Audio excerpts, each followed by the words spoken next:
Bienvenidos y bienvenidas a un día más a Chismecito Jurídico. El día de hoy vamos a explorar un tema que muchos conocemos, pero poco hemos abordado desde una perspectiva distinta, como lo es la familia, que esconde todo un concepto y una estructura jurídica detrás que muchos desconocemos. Por lo que hoy hablaremos sobre divorcios, matrimonios, sobre los hijos y para eso traemos a dos expertas que van a hablarnos sobre esto. Díganos cómo están, cómo se sienten de estar aquí. Muy emocionadas, la verdad, y muy agradecidas y honradas que nos hayan escogido pues para este tema. Nos gustaría a nosotras sobre todo poder externar, pues hablar de estos temas, ¿no? Y sobre todo poder ayudar a que más gente sepa y no llegue al mundo no sabiendo esto. Así que platícanos más sobre ustedes, lo que hacen. Yo soy Victoria Orozco, licenciada en Derecho. Yo soy experta en herencias. Yo a eso me dedico con mis clientes. Me contactan cuando algún familiar se les muere, sobre todo para herencias o términos, igual incluso de la familia, o sea, y todo eso. Yo soy Regina Mejía, licenciada en Derecho, experta en adopciones y custodias. Entonces mis clientes, en caso de alguna separación, acuden a mí por asesoría. Muy bien, nos sentimos bastante agradecidos de tenerlas aquí, que hayan aceptado la invitación. No sé si hayan visto o revisado capítulos anteriores, pero tenemos una dinámica un poco distinta. Nos gusta incluir a nuestro público en nuestras transmisiones, por lo que el día de hoy pedimos a nuestros seguidores hacernos muchas preguntas que les interesaría saber. Entonces, en este bowl tenemos bastantes preguntas que nos mandaron por Instagram sobre temas de la familia, matrimonio, derechos de los niños, herencias, etc. Entonces vamos a ir sacando un número y respecto al número vamos a ir haciendo la pregunta, ¿va? Va. La número 2. Bueno, este usuario nos pregunta que si el concubinato es lo mismo que la unión libre. No, de hecho, eso es un error muy común que la gente confunda esto, porque sí tienen marcas diferentes ante el Código Civil, en especial del Estado de México, ¿no? El concubinato está reconocido por la ley si las personas son mayores de edad y si viven juntas por más de 2 años, o si tienen hijos, o sea, pueden no vivir juntas pero tener hijos, entonces es concubinato. Pero en la unión libre no hay ninguna unión de bienes, o sea, la cosa con el concubinato es reconocido ante la ley, sí, si cumples alguno de estos requisitos de tener hijos o vivir más de 2 años, y te dan beneficios como si estuvieran casados hasta cierto punto. Pero la unión libre no, la unión libre no tiene nada de bienes, es 2 personas solo viviendo juntas, y la verdad, o sea, pues no cae dentro. No tiene ese reconocimiento por la ley, ¿no? Justamente, Osmar. Muy bien. Entonces pasamos a la siguiente pregunta. La número 5. La número 5 dice que el dinero y los bienes que tenga previos a casarme serán de mi pareja si lo hago. No, los bienes adquiridos antes del matrimonio son tuyos individualmente, a menos que se establezca lo contrario en las capitulaciones matrimoniales. Ok, entonces, o sea, yo puedo decidir cuánto dinero o como los bienes que quiero compartir. ¿Cómo se les decía? Bienes mancomunados. Ándale, bienes mancomunados. Tienes que estar bajo una sociedad conyugal. Ok.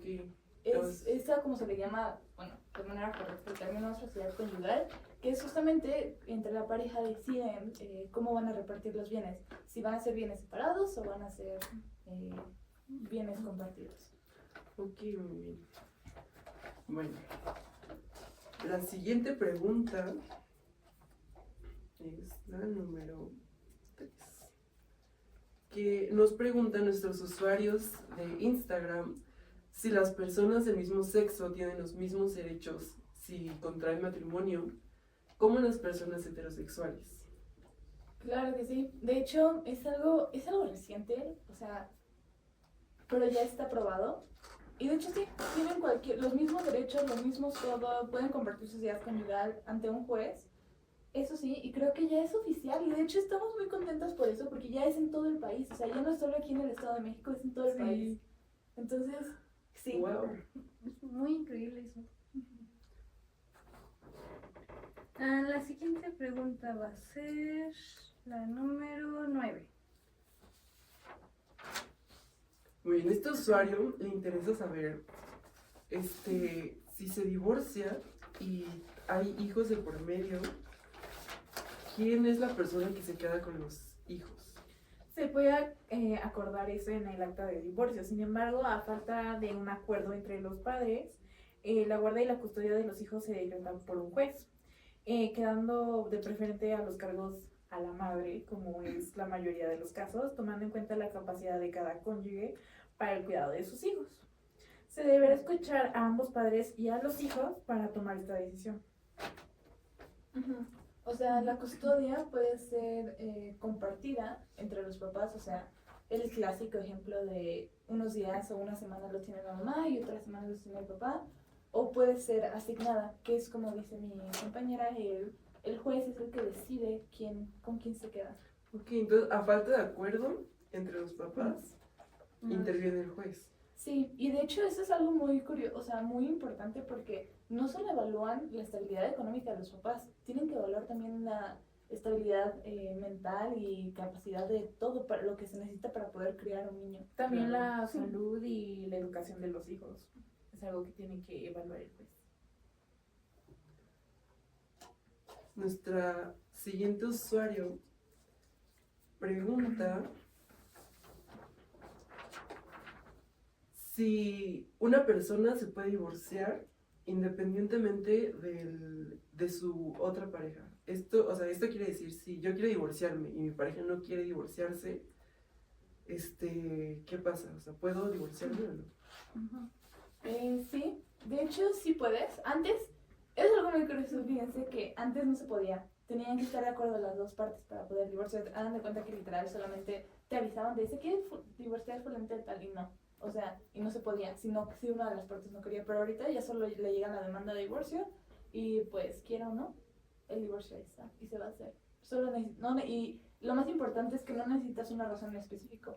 Porque antes ocupabas razones como o sea, si te violentaban, si había pasado algo grave, o sea, con esa persona.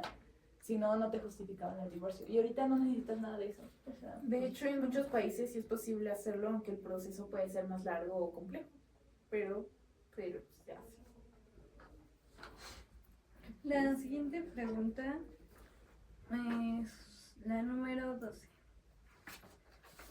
Nuestro usuario pregunta de ¿cómo sé si vivo violencia de género con mi pareja? bueno, la violencia de género, este es un tema muy importante, muy relevante que hay que practicar. Porque la violencia, normalmente tenemos la mala idea de que solo es física, o sea, si son golpes o cosas así, pero no, la violencia puede venir de muchas formas. Puede venir hasta, o sea, con amenazas, aislamiento entre personas, o sea. También está la psicológica, la económica, la sexual.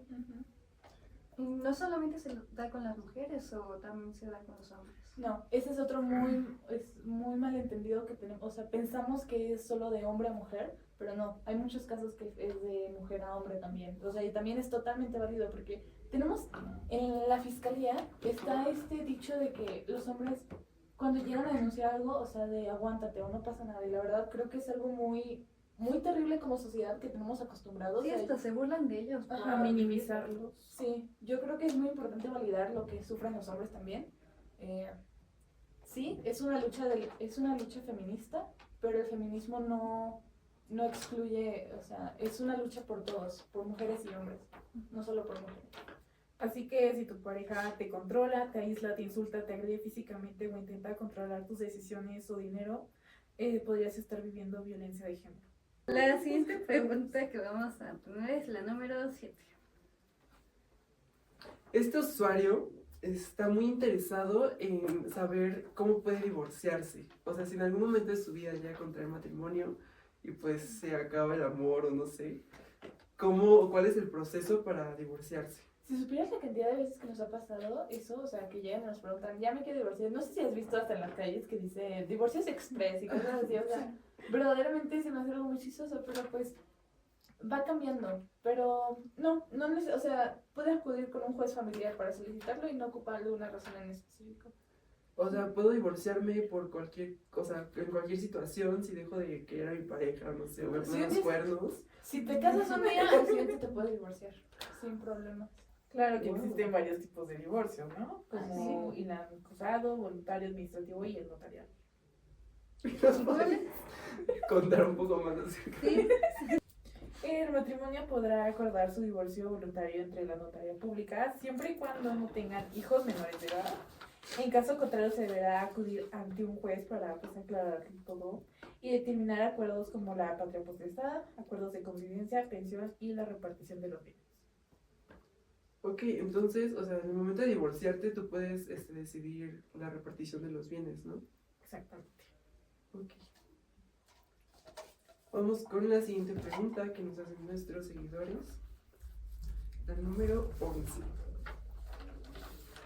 Muy bien. Este usuario pregunta si al momento de tener un hijo, o sea, tú puedes decidir los apellidos que tu hijo lleva o hay alguna ley que te prohíbe poner los apellidos que tú quieras a tus hijos. Bueno, generalmente en muchos países se requiere que el hijo lleve el apellido de la madre y del padre. Pero en caso de que la madre o el padre sean del mismo sexo, pues puede dividirse y elegirse el apellido que quieren que lleven los hijos.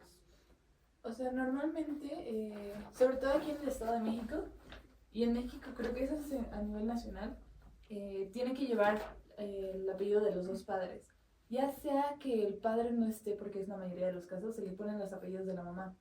Pero no, o sea, siempre tiene que haber dos apellidos. No puede haber un hombre en México que solo tenga un apellido. Aunque en el orden de los apellidos sea primero el paterno o el materno, eso lo pueden acordar los padres. O sea, no es obligatorio, como tenemos como la cultura, la costumbre De que de primero va el poner, paterno. ajá, el apellido paterno. O sea, no es obligatorio. Ya Pues, no, no, antes no. sí era. Pero ahorita creo que ya se puede decidir. Ajá, puedes llegar a un acuerdo de primero poner el materno. Ok. Y nuestro siguiente usuario nos pregunta, ¿Qué pregunta es? ¿cuál es la diferencia entre casarse y vivir en unión libre? Ok, bueno, el matrimonio, empezando con esa, es un acuerdo entre dos personas que desean tener una formalidad en su vida conyugal ante la ley. O sea, tener todos estos beneficios como de lo que hablamos, de la sociedad conyugal, de repartición de bienes, y tiene algunas otras porque, o sea, te puedes hacer referente como mi esposa, y te ayuda mucho a sacar más documentos. Pero también tiene ciertas responsabilidades, ¿no? Que tienen que cumplir. Y si no se pueden cumplir esas responsabilidades, pues está el divorcio. Y la unión libre es un acuerdo para que una pareja esté junta. Tienen responsabilidades, sí, pero no hay unión de bienes. O sea, ante la ley no hay unión de bienes, solo la gente está junta. Pero aunque después de ciertos años de estar juntos, las parejas adquieren los mismos derechos y obligaciones de una persona casada. Sí, porque se vuelve del concubinato, de lo que hemos hablado anteriormente. Ok, entonces, o sea, para poner esto más claro, si vives en unión libre por una cierta cantidad de tiempo, se convierte en concubinato. Y Creo que tienen que ser 2 años. 2 A años. menos que haya cambiado la ley, pero no creo. Según yo son 2 años. Ok, entonces ya pasas a tener todos estos derechos, empiezas a adquirir cada vez más derechos, ¿no? Ajá. Ok, interesante. Y de hecho, ¿quieren saber algo? Pasa mucho sobre todo con las parejas que están casadas y que luego, no sé, pasa mucho aquí en México con el señor, con el papá que se va con otra familia y tiene otra familia aparte y la familia jamás se enteró, pero al final de cuentas se reparten los bienes del papá entre las dos familias porque tienen hijos y es uno de los checks para hacer de concubinato. Y se tienen que cubrir a todos los hijos. Ujú. Pasa mucho que la gente no está enterada de eso. Y nada más sale la sorpresa en el momento de que la persona ya Que murió. coge el sí. herencia. Justamente. Y tenía 5 hijos. Muy bien. Nuestro siguiente usuario nos pregunta qué podemos hacer en casos de vivir violencia con nuestra pareja o nuestra familia. Bueno, para empezar, tienes que acudir a la Fiscalía General de Justicia, bueno, aquí es la del Estado de México, y tienes que hacer una denuncia. Claro que con esto te estás en todo tu derecho de pedir medidas de protección, que te acompañe un guardia de seguridad o que estén cuidando tu casa durante cierto tiempo, no es por siempre. órdenes de restricción y demás. Y también hay refugios en donde puedes quedarte. Por ejemplo, las mujeres que sufren violencia y no tienen dónde quedarse, tienen refugios, centros de asesoría legal y sobre todo, muy importante, asesoría psicológica. Porque Claro. es violencia y la violencia de cualquier manera es violencia y deja marcas en nuestras... Ya sean físicas o psicológicas. Sí. Sí. Y todas las personas que sufran violencia familiar por alguna parte de sus integrantes podrán imponer una demanda ante el juez de primera instancia en términos del Código de Procedimientos Civiles. Es muy importante no Sí. saber esta información porque siento que muchas veces no sabemos cómo reaccionar ante la violencia.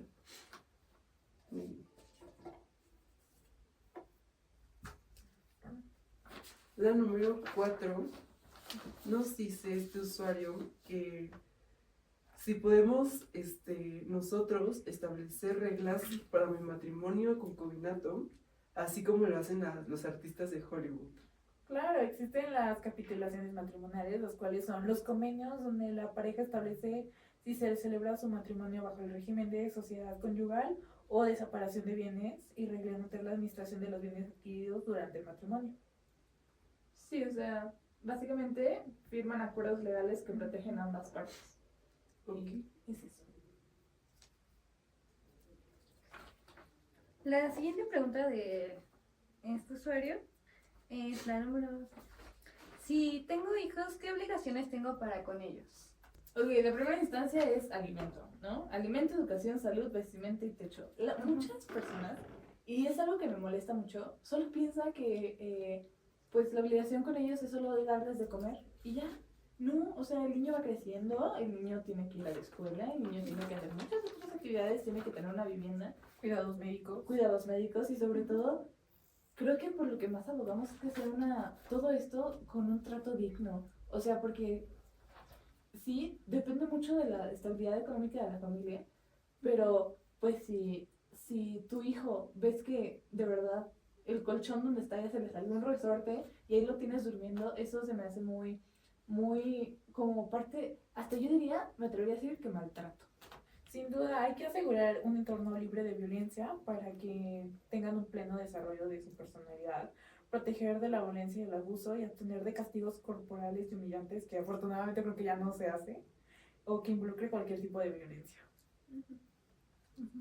Y ya con la última pregunta que tenemos el día de hoy, es la número 10. Esta dice que si puedo adoptar un hijo si estoy soltero o soltera. Sí se puede, pero debes reunir ciertos requisitos, como tener más de 25 años, ser 17 años mayor que el adoptado, acreditar tener los recursos necesarios para solventar las necesidades básicas, como la alimentación o la educación, expedir un certificado de idoneidad, con estudios médicos, psicológicos y socioeconómicos, y no encontrarse en el registro de deudores alimentarios. Claro, o sea, y evalúan tanto capacidades económicas como emocionales y sociales, o sea, todo lo que implica cuidar a un menor de edad. Sí, es un proceso bastante tardado y creo que es un proceso muy complicado, sobre todo aquí en México, el poder adoptar a un niño, bueno, a una niña, sobre todo porque las parejas buscan bebés o niños muy chiquitos y eso es muy complicado obtener, o sea, creo que falta a México la apertura y también el proceso administrativo. Toda la burocracia que requiere adoptar a un niño es algo muy tardado. Sí, Llega a ser hasta mucha gente se clases. desanima de adoptar a estos niños por lo mismo, de que se tardan mucho. O les ponen Y muchos aparte, peros. o sea, no es tan fácil como comprobar, ¿no? Todo esto que se necesita, porque antes platicábamos de las obligaciones, ¿no? Que tenemos para, pues, poder mantener a un niño. Entonces, o sea, es lo mismo, si vas a adoptar a un niño tienes que comprobar si tienes todas estas capacidades mentales, económicas, No, aparte, emocionales. ya cuando te dan el sí, ya puedes adoptar, en tu cabeza ya dices, pues ya el niño está grande, o sea, ya quiero uno más chiquito. O sea, es un mal pensamiento que tienen las personas. Claro, entonces esta persona legalmente pasa a ser como tu hijo, ¿no? Pues sí, Sí, o sea, claro. Bueno, esto ha sido todo por hoy. Muchas gracias por haber venido a nuestro podcast. Espero que se hayan sentido muy a gusto. Muchas gracias por habernos invitado. Espero que les haya servido de algo todos estos temas que son muy importantes. Muchas gracias por darnos su conocimiento a nuestra audiencia, que muchas veces desconocemos muchas personas estos temas. Y pues sí, muchas gracias. Gracias por invitarnos.